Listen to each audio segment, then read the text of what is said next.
कैसे हैं आप सब। मेरी कहानी संग्रह अनमोल रिश्ते को आप लोगों ने बहुत प्यार दिया। बहुत लोगों ने उस किताब को पढ़ी है, पर कुछ लोगों ने नहीं पढ़ी। तो अभी भी अमेज़ॉन पर वो उपलब्ध है, आप वहाँ से लेके पढ़िए। ये ई बुक है, इसलिए आपके मोबाइल में रहेगी। आप पढ़िए और रिव्यू लिखिए। देखिए, एक एक कहानी को लिखने में मैंने बहुत मेहनत की है, बहुत सोचा है और लिखा है। तो आप लोग पढ़ेंगे तो मुझे बहुत अच्छा लगेगा और अपनी सलाह, अपने रिव्यू जरूर लिखिए। आज मैं उसी किताब की एक कहानी आपको सुनाने जा रही हूँ। कहानी बहुत छोटी है, लेकिन आज के संदर्भ में आपको अच्छी लगेगी। शीर्षक है खामोशी की जुबा। पंकज सोनल का हाथ पकड़े आज भी उसी झरने के नीचे बैठा पानी की कलकल की आवाज सुन रहा था।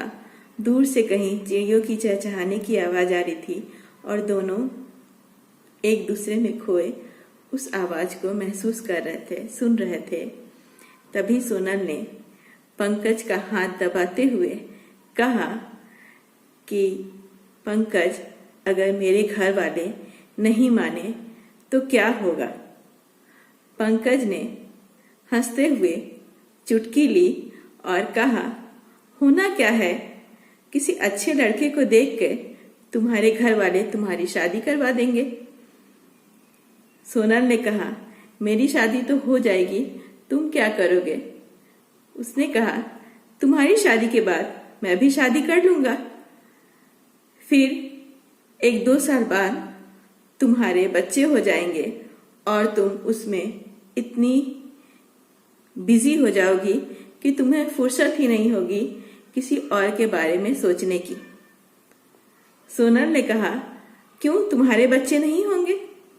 पंकज ने हंसते हुए कहा, हाँ हाँ, क्यों नहीं, मेरे बच्चे भी होंगे और मैं उन बच्चों को अच्छी जिंदगी देने के लिए, उनकी बेहतर पढ़ाई के लिए खूब मेहनत करूंगा, खूब काम करूंगा और शाम को जब थक हार कर घर वापस आऊंगा तो अपने बच्चों और पत्नी के संग समय बिताऊंगा।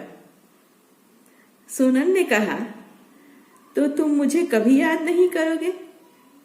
पंकज ने कहा, करूंगा ना।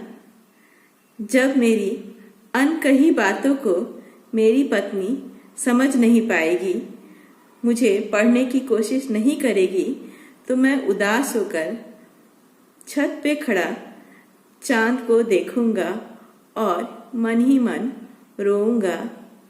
तो शायद तुम उस समय अपने पति से उदास होकर चांद की तरफ मेरी तरह ही देखती रहोगी।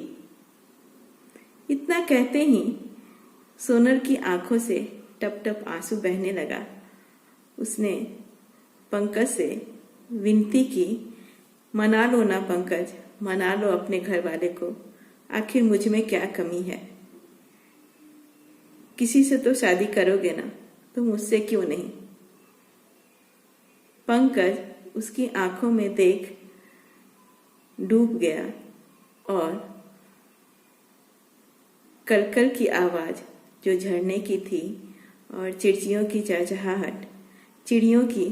चहचहाहट मिलकर एक मधुर तान छेड़ रही थी और दोनों एक दूसरे में खोए खामोशी की जुबां पढ़ रहे थे, सुन रहे थे। Thank you.